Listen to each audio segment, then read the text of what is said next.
Picture this, a sun-drenched suburb where every blade of grass stands at perfect attention. Every mailbox is the exact shade of approved beige, and the HOA rules are thicker than the neighborhood welcome packet.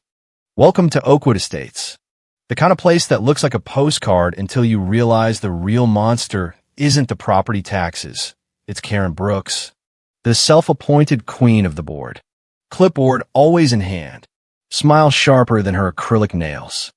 She's the one who sends violation notices for excessive joy if your kids leave a bike on the lawn for more than 20 minutes.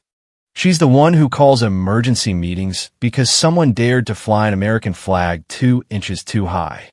And she's the one who, for the last 6 years, has treated me, Charlotte Thompson, like her personal free legal help desk.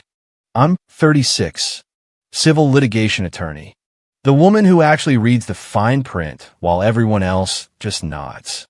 I bought my townhouse here because I wanted quiet order after years of fixing other people's family disasters in court.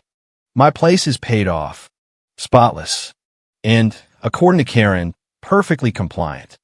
I've drafted bylaws updates for the board, negotiated vendor contracts when the community pool almost went bankrupt, even helped Karen personally consolidate her late husband's messy estate paperwork. Every time she'd pat my shoulder and say, "You're such a godsend, Charlotte. What would we do without you?" I'd smile, because that's what steady, reliable Charlotte does. I pay my dues on time. I keep my lawn immaculate, and I never complain when she changes the rules mid-game. Until the day her daughter announced the pregnancy. The neighborhood baby shower was held at the clubhouse, marble floors, gold accents, pink and white balloons everywhere like a cotton candy explosion. A banner screamed, "Baby girl on the way," in glittery letters. Karen floated through the room in a flowing pastel dress, hand on her own belly, even though she wasn't the one pregnant. Her daughter was, but Karen always had a center herself. I arrived with the gift I'd spent weeks choosing. A handmade quilt from a local artisan. Something that would last. Something meaningful. My hands had shaken while wrapping it. Because everyone knew I'd spent the last 3 years and $78,000 on fertility treatments that ended in polite medical rejections. Poor egg quality. Unexplained infertility. Maybe consider other options. Karen spotted me immediately. "Charlotte, you made it." She rushed over. Voice syrupy. "Doesn't my daughter look radiant? Pregnancy just suits some women, doesn't it?" The room was full of neighbors who'd watched me quietly for years. The ones whose fences I helped repair after storms. Whose complaints I drafted letters for when Karen fined them unfairly. I forced a smile. The game started. Guess the baby food. Measure the belly with ribbon. The usual torture. I won the name scramble because of course I did. I solved puzzles for a living. Then came the speeches. Karen stood first. Glass of sparkling cider raised. "I just want to thank everyone for being here. This journey has taught me what really matters. Family. Community. The things you can't plan." Her eyes locked on mine across the room. "And I especially want to thank our dear Charlotte for always being here. She's so successful, so put together, such an inspiration with that big law career. She's shown us all you can have the perfect home, the perfect job, everything perfectly planned." She placed a dramatic hand on her daughter's belly. "Even though she can't have children of her own." The room froze. Forks stopped. Conversations died. I felt every eye swing toward me. Pity, curiosity, that delicious small-town hunger for someone else's pain. Karen kept going, voice dripping fake concern. "But that's okay. Not everyone is meant for motherhood. Some women are meant for other things, like Charlotte and her law career. She'll be the best honorary aunt in the whole HOA, won't you, Char?" I smiled. I nodded. What else could I do? The moment passed, but the whispers didn't. Poor Charlotte. All that success, but no baby. How sad. After the gifts were opened, mine received with a breezy "how nice" before being shoved aside. I escaped to the kitchen under the excuse of helping with dishes. Karen found me there, alone among the catering trays, one hand rubbing her daughter's belly in that self-satisfied way. "Thanks for coming," she said, leaning against the counter. "I hope I didn't embarrass you out there. I just wanted everyone to know you're okay, with you know your situation." My situation. As if infertility was a haircut I'd chosen. I mentioned I was looking into adoption. Karen laughed, light and dismissive. "Oh, Charlotte, come on. We both know that's not the same thing. Kids need real mothers, not just providers. You'd probably treat a baby like one of your court cases, all schedules and rules and no heart." She patted my shoulder like I was a dog who'd done a trick. Some women just aren't meant to be mothers. There's no shame in accepting that.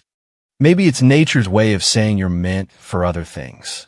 I stood in that too bright kitchen, surrounded by celebration debris, and felt something inside me click into place like a courtroom motion finally granted.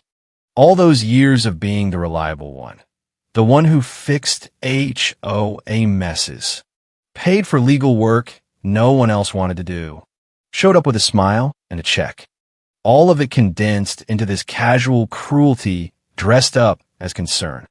I stayed another hour playing my part, then left with polite excuses about early court. In my car, I sat for a long moment, watching through the window as the neighborhood continued celebrating without me. That night, I pulled out my laptop, not adoption research this time, but old files. The Karen files, I'd privately called them. Every free legal hour I'd given the board. Every contract I'd drafted when she needed help, just this once. Every time she'd cried about budget shortfalls and I'd stepped in. The patterns were identical to every crisis she'd ever manufactured. Tearful board meeting. Dramatic plea. Me fixing it. Her promising it was the last time. I found the business registration for something called Oakwood Family Improvement LLC she'd asked me to help set up 6 months ago for tax purposes on community projects. You understand these things.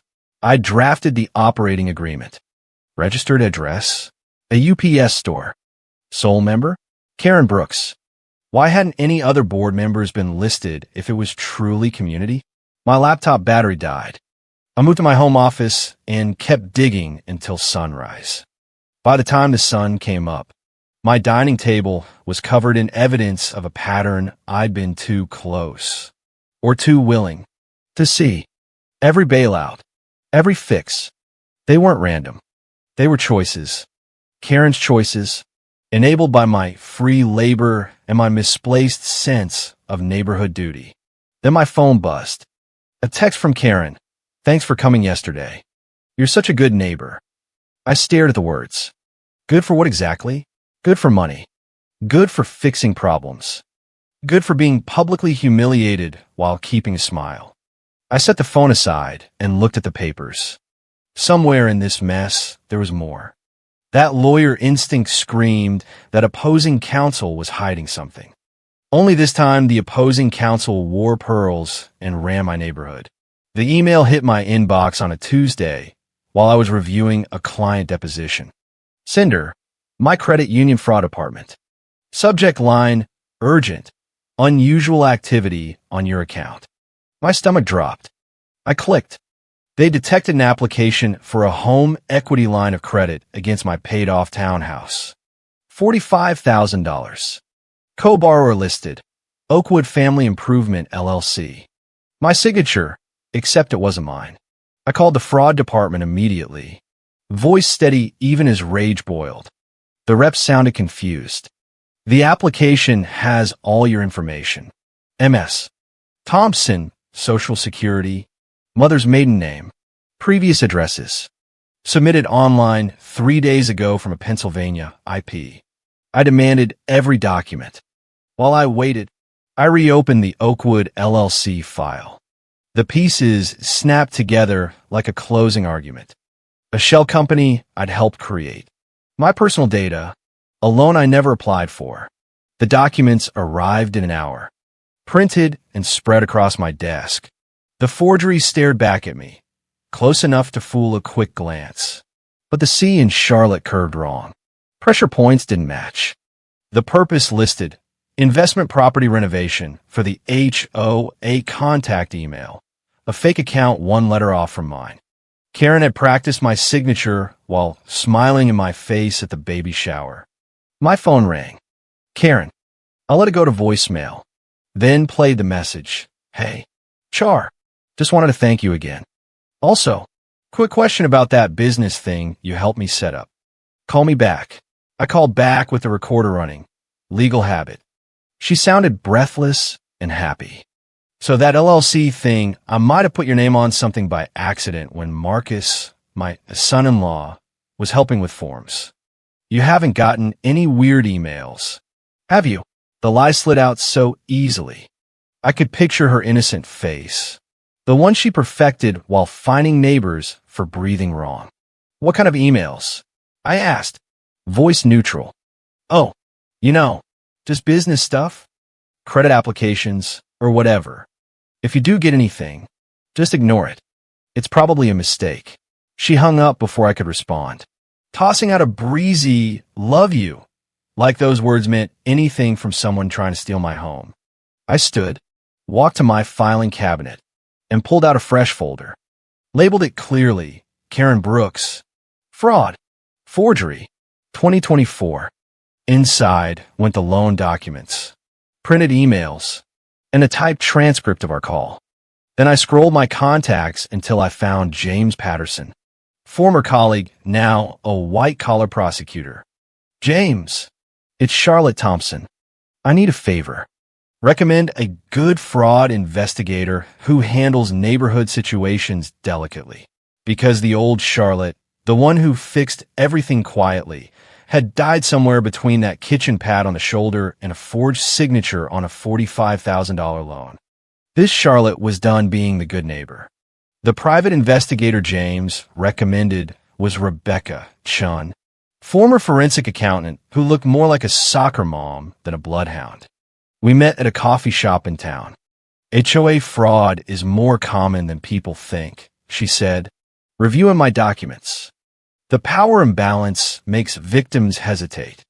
But what she did here, she tapped the forgery. Sophisticated. She had help.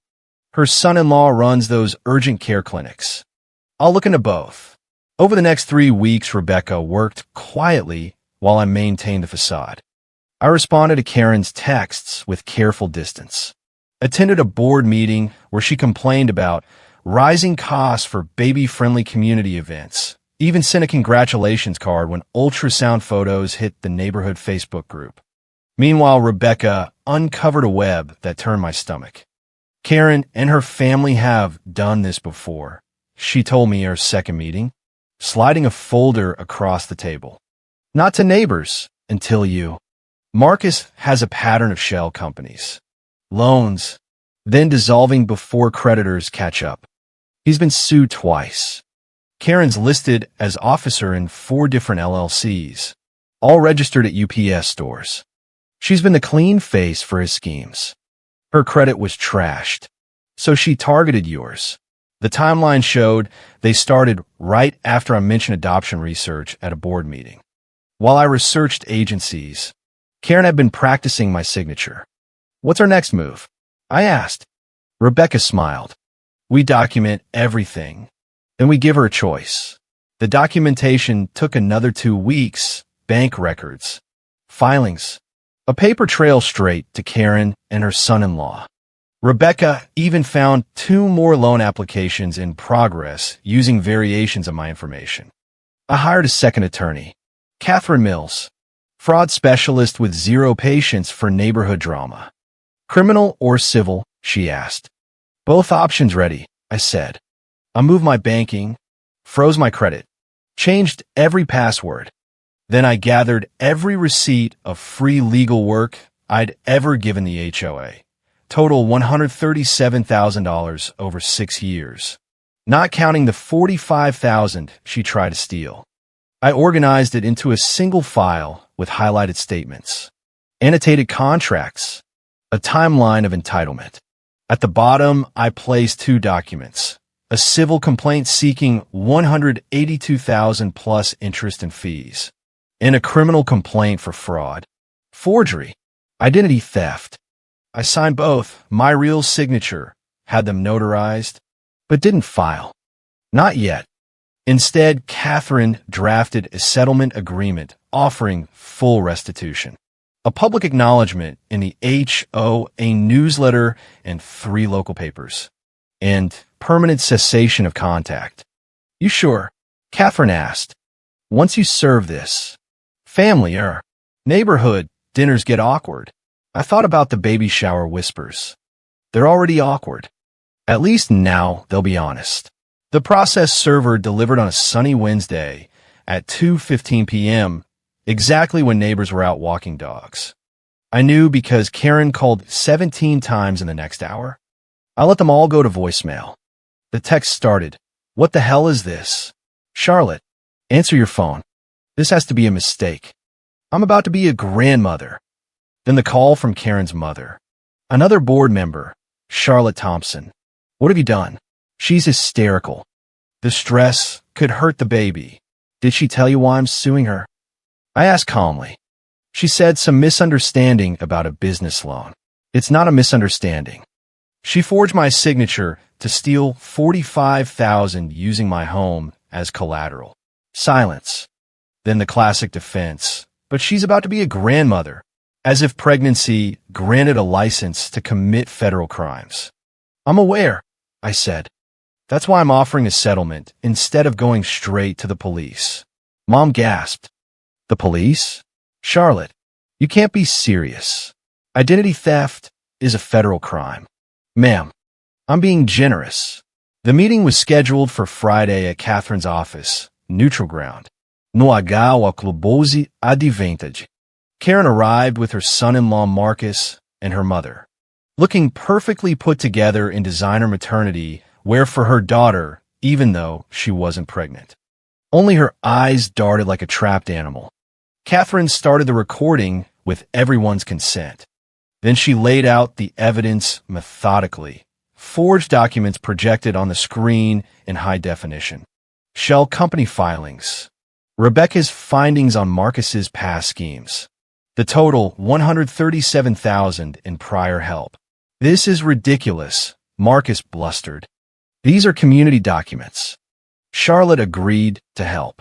"I never agreed to have my signature forged," I interrupted. "I never agreed to have my home used as collateral for your personal schemes." Karen's voice pitched high. "Charlotte, we're neighbors. It was just I thought you'd help if I asked. So I saved us both the trouble." She started crying, the same tears I'd seen at every budget crisis. "You have so much, and I'm trying to build a future for my granddaughter. I thought you'd understand. I've helped this board for 6 years. Check the appendix. Every hour, every contract, every bailout is documented." Karen's mother gasped. The tears stopped abruptly. Even Marcus looked stunned. "You kept track?" Karen whispered. "I'm a lawyer. I keep records." Karen's mother's voice turned wounded. "Charlotte, that's so cold. What's cold is planning to steal from me while smiling in my face at your daughter's baby shower. What's cold is telling the entire neighborhood I'm not meant to be a mother while committing crimes against me." Catherine let the silence stretch, then slid the settlement agreement across the table. Full restitution of $182,000. Public acknowledgement in the HOA newsletter and local papers. And complete cessation of contact. Cessation of contact? Karen's mother grabbed the paper. "She's our president. She's a criminal who targeted me because she knew I'd hesitate." I corrected. Marcus stood. "We're not signing anything. You want to destroy a soon-to-be grandmother? Go ahead. File your charges." I looked at Catherine. "Please note settlement refused. File both complaints Monday." Karen's voice cracked. "Wait, what about a payment plan? We can't pay all this now. The baby, the house. You mean the house purchased with assets that may include my forged information?" Rebecca had found 3 more applications. Karen had no answer. "You have 72 hours, Catherine said. After that, the offer is withdrawn." As they left, Karen turned one last time. "I'm your neighbor," she said as if I'd forgotten. How can you do this? I thought of 100 clever answers. Instead, I said simply, you did this. I'm just refusing to clean it up. They left in a flurry of accusations. For the first time in years, I didn't feel guilty. I felt free. Saturday morning at 8:43 a.m. Karen called. Her voice was exhausted. We'll take the settlement. But we need modified terms. We can't liquidate $182,000 immediately. Catherine handled the negotiations. The payment plan was aggressive. $45,000 immediately from Marcus's investment account. Then $5,000 monthly for 27 months. Secured by liens on their property and business assets. The public acknowledgement was non-negotiable. It would run in the HOA newsletter, the local Inquirer, and legal notices. Karen Brooks acknowledges and apologizes for attempting to fraudulently obtain loans using forged signatures and stolen identity information from her neighbor Charlotte Thompson. Full restitution is being made. The signing was the following Friday. Karen came with only her attorney. She looked smaller somehow. Her hand shook as she signed each page. When she reached the cessation of contact clause, she paused. This really means no contact ever? What about neighborhood events? Catherine answered. The agreement is comprehensive. Karen looked at me for the first time. Charlotte, what about being part of the community? I thought of every rule she'd enforced on everyone else while breaking them for herself. You should have thought about that before you try to steal my home. She signed the final page. As her attorney gathered documents, Karen stood. I hope you're happy now. I'm not, I replied honestly. But I'm no longer being victimized by someone who claimed to be a neighbor. That's enough.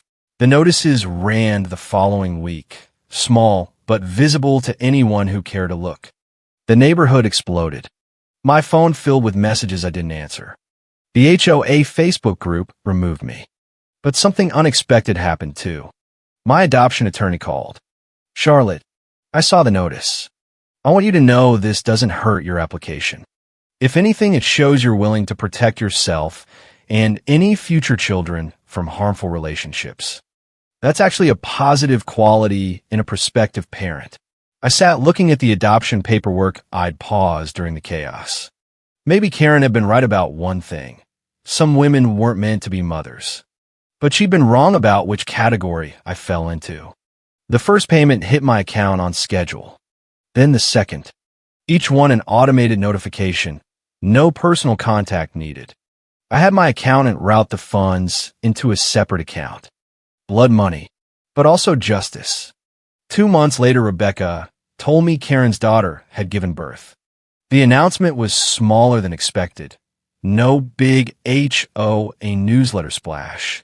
No fancy photos. The public humiliation had done its work. My adoption moved forward.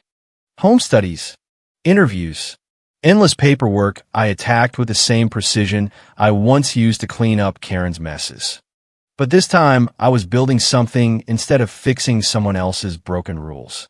6 months after the settlement, I stood in a courtroom. Not for fraud, but for a 2-year-old boy named James who'd been in foster care since birth. When the judge finalized the adoption, I thought of Karen's baby shower speech. She'd been right about some women not being meant to be mothers.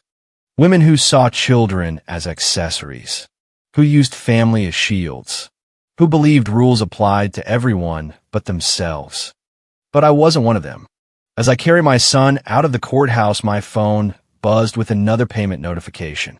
Money flowing from the woman who had rejected me to the future I was building without her. Poetic justice. Catherine had warned me that holding the HOA accountable meant losing the community. She'd been right. But what I gained, self-respect, justice, and now a child who actually needed me, was worth more than a lifetime of neighborhood barbecues seasoned with condescension. The payments continued for another year. The no-contact order was permanent. Somewhere in Oakwood Estates, Karen was raising her granddaughter who would never know the full story of how her grandmother almost lost everything because of greed and entitlement. That was their loss. not mine. The final payment arrived exactly 1 week before Karen's granddaughter turned 1. 27 months of automatic withdrawals. The total, $182,000 plus interest, sat in my account. I had my accountant close the separate account and move the funds into James's college fund. Money born from betrayal transformed into a future for a child who would grow up knowing he was chosen, wanted, fought for. That same morning, an email arrived from an address I didn't recognize. Subject, please read, from someone who understands. It was from Marcus's first wife. She'd seen the public notices, done her research, found me. Her story echoed mine: financial manipulation, forged documents, gaslighting when she confronted him. But she lacked proof and had been pregnant and scared. She'd accepted a quiet divorce instead of justice. Thank you, she wrote, for being braver than I was. I forwarded it to Rebecca. If Karen thought her troubles ended with the final payment, she was wrong. Her past had a way of catching up, and now there was a paper trail. 2 days later, Karen's mother called from a blocked number. I almost didn't answer, but something made me pick up. Don't hang up. I'm not supposed to contact you. I know, but I need you to know something. I waited. Karen's marriage is falling apart. Marcus blames her for the scandal, for the financial strain. She's been staying with me. I'm not calling to make you feel guilty. I'm calling because you were right. About enabling her. About how I always expected you to fix things. About how unfair it all was. She paused. I found out last week she'd taken my credit card too, opened a new account in my name. Small amounts. But she did it to me, her own mother. The pattern continued, just with new victims. I'm sorry, she said, for everything. For expecting you to be the adult when you were still trying to build your own life. For letting her hurt you. For choosing sides when I should have chosen justice. Thank you, I said, because what else was there? How are you? I looked across my living room where James was building a tower with blocks. The adoption papers for his little sister Melody already on my desk. She'd be coming home next month. The life I'd built without them. I'm good, I said. Really good. She whispered. I'm glad. I won't call again. I just needed you to know. That evening, as I helped James with his bath, he looked up at me with those serious brown eyes and said, Mama happy? Yes. Baby, I answered, meaning it completely. Mama's very happy. Later, after bedtime stories and goodnight kisses, I sat on my balcony with a glass of wine, looking out over the city lights. Somewhere out there, Karen was learning what it meant to face consequences without a safety net of free legal help. Somewhere, Marcus was discovering that reputation, once shattered by public notices, was hard to rebuild. Somewhere, Karen's mother was finally understanding the weight she'd placed on my shoulders all those years. But here in my home, with my son sleeping peacefully in my daughter's room, waiting to be filled, I had everything I'd been told I couldn't have. Not because of biology or HOA approval or anyone else's definition of what made a real family, but because I'd chosen to stop accepting less than I deserved, to stop cleaning up messes that weren't mine, to stop letting community be an excuse for abuse. My phone buzzed with an email from the adoption agency. Melody's final paperwork was ready. Next week, I'd stand before another judge, making another child legally mine. 2 children who would grow up knowing they were worth fighting for, worth choosing, worth everything. I thought back to that baby shower moment, to Karen's smug certainty as she announced to the entire neighborhood that I wasn't meant to be a mother. She'd been wrong about so many things, but especially that. I wasn't meant to be the kind of mother she was, one who saw children as leverage, as shields, as accessories to a perfect life built on lies and forged signatures. I was meant to be exactly the mother I'd become.